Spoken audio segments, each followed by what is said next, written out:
Ciao a tutti, oggi vi faccio vedere questa Action Cam Coao CU SPC02. Questo qui è il modello esatto dell'Action Cam.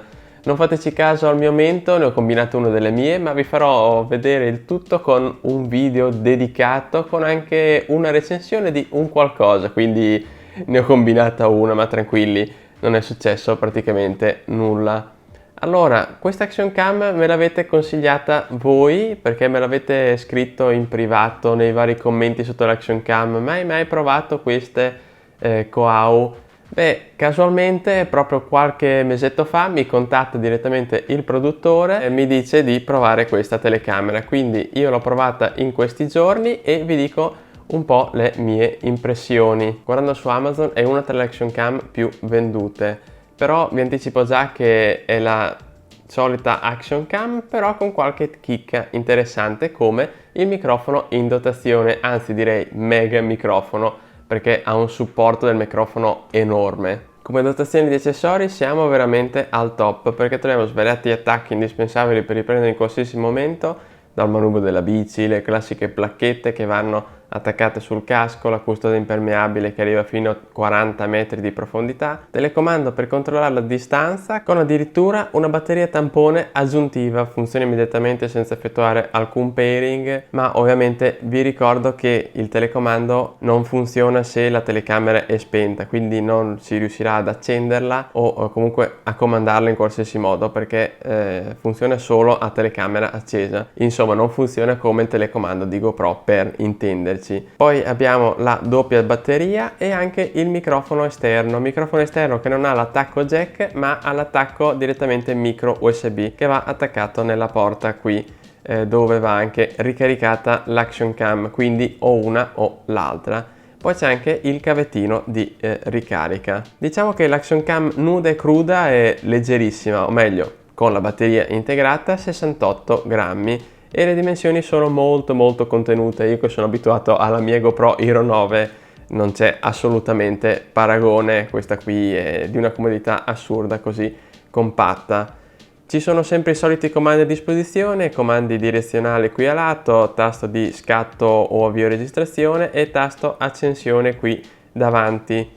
Qui a lato vi dicevo c'è l'entrata micro USB di ricarica, poi c'è anche la micro HDMI per collegarla direttamente alla TV e lo slot micro SD. Micro SD che ho utilizzato una 128 GB normalissima classe 10, registra senza problemi anche in 4K, quindi non serve avere una memory così esagerata perché ho visto che più o meno si ha un bitrate intorno ai 60 MB circa anche in 4K. Qua dietro c'è il display da 2 pollici, il touch stranamente l'ho trovato reattivo, migliorato tantissimo, ormai sarà da un anno che non provo più altre Action Cam, quindi molto buono il touch, meglio della mia GoPro a volte, quindi mi sono trovato molto bene e si ha anche una buona luminosità, quindi si vede in qualsiasi condizione. Sotto c'è l'attacco a vite e il vano per la batteria. L'obiettivo anteriore è da 20 megapixel, se guardate anche voi è piuttosto sporgente, c'è addirittura una prolunga, chiamiamola così, in plastica per far sporgere ancora di più l'obiettivo. Questo però va a nostro vantaggio perché si avrà una ripresa ancora più grandangolare. La risoluzione massima che si riesce a raggiungere è il 4K 60 fps e la cosa più interessante è che la stabilizzazione EIS, chiamata Super Smooth 3.0, hanno copiato un pochino da GoPro, si riesce ad avere questa stabilizzazione su tutte le risoluzioni fino a 60 fps. Dai 120 fps in poi la stabilizzazione viene disattivata automaticamente. Poi come funzioni ci sono gli slow motion che arriva in Full HD 120 fps, slow motion normalissimi.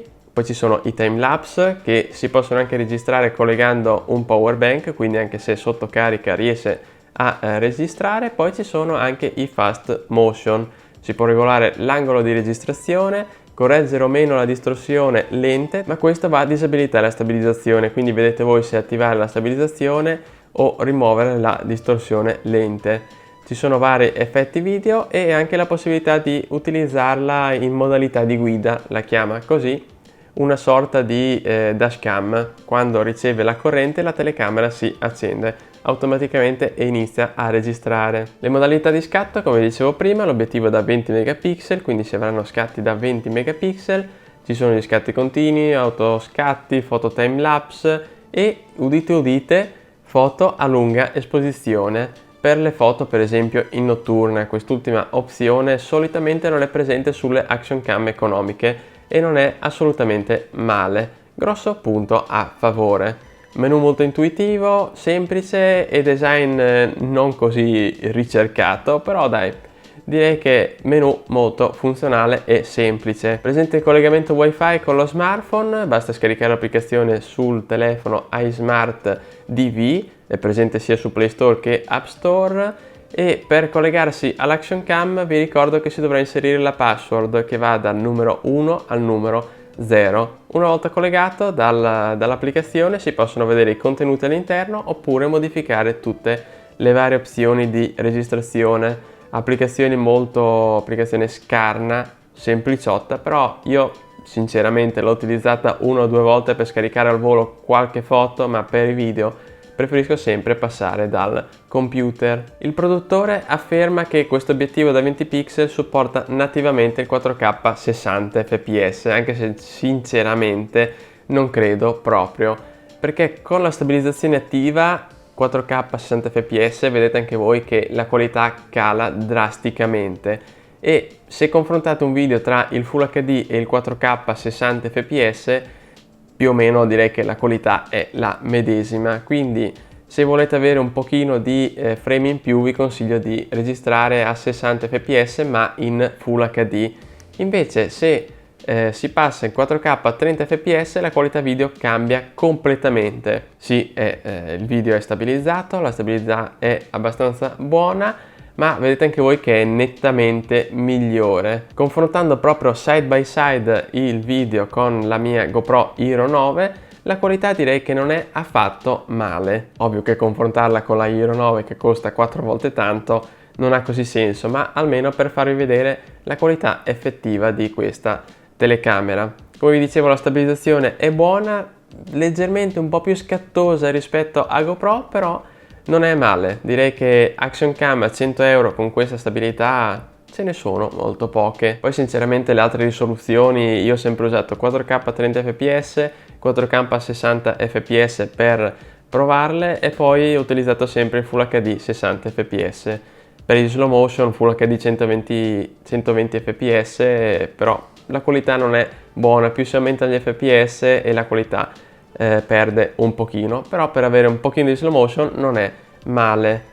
Come microfoni direi che siamo sulla sufficienza, non è male il microfono integrato, qualità diciamo discreta da action cam, e collegando il microfono esterno non lo rileva automaticamente, ma si dovrà andare direttamente dalle impostazioni e abilitare il microfono esterno. L'audio è leggermente un po' più corposo, non so, un pelino più aperto, la qualità si sente che è leggermente migliore, un po' di riduzione dei rumori, però non ha chissà che qualità. Rimuove un pochino il vento.